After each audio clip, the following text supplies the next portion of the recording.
Hello student. आज हम पढ़ाने जा रहे हैं क्लास 8 का हिंदी सप्लीमेंट्री चैप्टर 5 नई समस्याएं। तो आइए इस चैप्टर को रीड करते हैं कि नई समस्याएं में क्या दिया है। आइए इस चैप्टर से जानते हैं। अरब और मंगोल।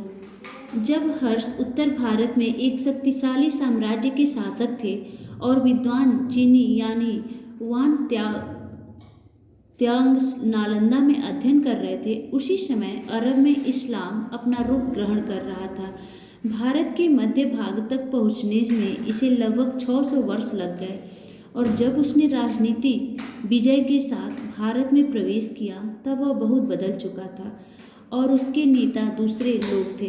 अरब वाले भारत के उत्तर पश्चिमी छोर तक पहुंचकर वहीं रुक गए। अरब सभ्यता का क्रमशः पतन हुआ और मध्य तथा पश्चिमी एशिया में तुर्की जातियां आगे आईं।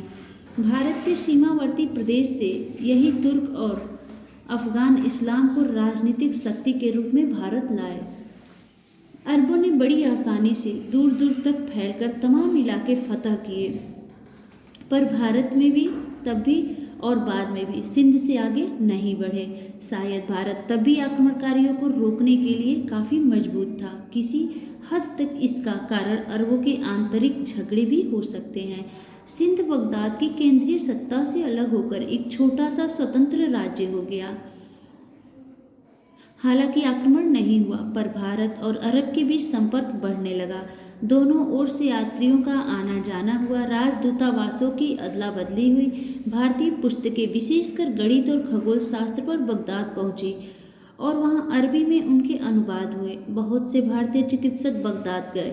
यह व्यापार और सांस्कृतिक संबंध उत्तर भारत तक सीमित नहीं थे।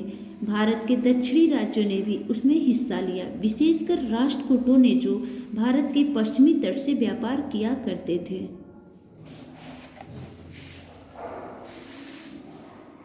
इस लगातार संपर्क के कारण भारतीयों को अनिवार्य रूप से इस नए धर्म इस्लाम की जानकारी हो गई। इस नए धर्म को फैलाने के लिए प्रचारक भी आए और उनका स्वागत हुआ। मस्जिदें बनी। न शासन ने इसका विरोध किया, न जनता ने, न कोई धार्मिक झगड़े हुए। सब धर्मों का आदर और पूजा के सभी तरीकों के प्रति सहनशीलता का व्यवहार करना भारत की प्राचीन परंपरा थी। अतः राजनीतिक ताकत के रूप में आने से कई शताब्दी पहले इस्लाम भारत में एक धर्म के रूप में आ गया था।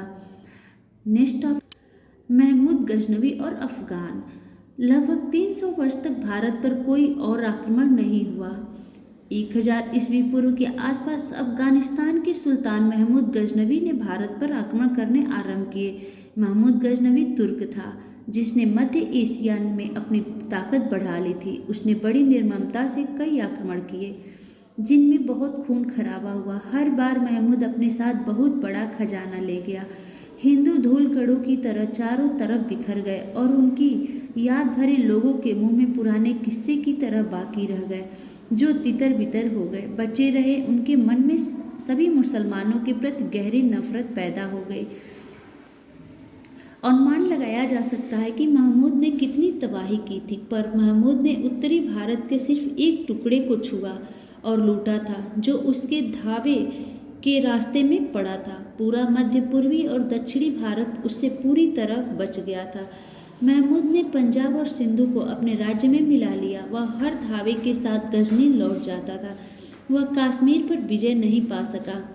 यह पहाड़ी देश उसे रोकने और मार भगाने में सफल हो गया। काठियावाड़ में सोमनाथ से लौटते हुए राजस्थान के रेगिस्तानी इलाकों में भी उसे भारी हार खानी पड़ी। इस आखिरी धावे के बाद वह फिर नहीं लौटा। महमूद की मृत्यु 1030 ईस्वी में हुई। उसकी मृत्यु के बाद 160 वर्षों से अधिक समय तक न तो भारत पर कोई आक्रमण हुआ और न ही पंजाब के आगे तुर्की शासन का विस्तार हुआ। इसके बाद शहाबुद्दीन गौरी नाम के एक अफगान ने गजनी पर कब्जा कर लिया और गजनवी साम्राज्य का अंत हो गया। उसने पहले लाहौर पर धावा किया और फिर दिल्ली पर। दिल्ली के राजा पृथ्वीराज चौहान ने उसे पूरी तरह पराजित कर दिया। शहाबुद्दीन अफगानिस्तान लौट गया और अगले साल एक और फौज लेकर लौटा। इस बार उसकी जीत हुई और 1192 ईस्वी में वह दिल्ली के तख्त पर बैठा। दिल्ली फतह करने का मतलब यह नहीं था कि बाकी भारत भी फतह हो गया। दक्षिण में चोल शासक अभी तक बहुत शक्तिशाली थे और उनके अलावा दूसरे स्वतंत्र राज्य भी थे। अफगानों को दक्षिण भारत के बड़े हिस्से तक अपने शासन का विस्तार करने में 1.5 शताब्दी और लगी, लेकिन इस नई व्यवस्था में दिल्ली का स्थान महत्वपूर्ण भी था और प्रतीकात्मक भी। भारत पर महमूद गजनवी के आक्रमण का परिणाम यह हुआ कि कुछ समय के लिए पंजाब बाकी भारत से अलग हो गया। 12वीं शताब्दी के अंत में आने वाले अफगानों की बात कुछ और थी। वे हिंद आर्य जाति के लोग थे और भारत की जनता से उनका निकट का संबंध था। लंबे समय तक अफगानिस्तान भारत का हिस्सा होकर रहा और ऐसा होना उसकी नियति थी। 14वीं शताब्दी के अंत में तुर्क मंगोल तैमूर ने उत्तर की ओर से आकर दिल्ली की सल्तनत को ध्वस्त कर दिया। वह कुछ ही महीने भारत में रहा। वह दिल्ली आया और लौट गया, पर जिस रास्ते से वह आया उसी को उसने वीरान कर दिया। जिन लोगों को उसने कत्ल किया था उन्हीं की खोपड़ियों के मीनारों से वह रास्ते को सजाता चला गया। दिल्ली खुद मुर्दों का शहर बन गई। सौभाग्य से वह बहुत आगे नहीं बढ़ा और पंजाब के कुछ हिस्सों और दिल्ली को ही यह भयानक विपत्ति झेलनी पड़ी। दिल्ली को मौत की नींद से उठने में कई वर्ष लगे। जागने पर वह इस विशाल साम्राज्य की राजधानी नहीं रह गई थी। तैमूर के हमले ने साम्राज्य को तोड़ दिया था और उसके खंडहरों पर दक्षिण में कई राज्य उठ खड़े हुए थे। इससे बहुत पहले 14वीं शताब्दी के आरंभ में 2 बड़े राज्य कायम हुए थे। गुलबर्ग, जो बहमनी राज्य के नाम से प्रसिद्ध है, और विजयनगर का हिंदू राज्य। दिल्ली की तबाही के बाद उत्तरी भारत कमजोर पड़कर टुकड़ों में बंट गया। दक्षिण भारत की स्थिति बेहतर थी और वहाँ के राज्यों में सबसे बड़ी और शक्तिशाली रियासत विजयनगर थी। इस रियासत और नगर ने उत्तर के बहुत से हिंदू शरणार्थियों को आकर्षित किया।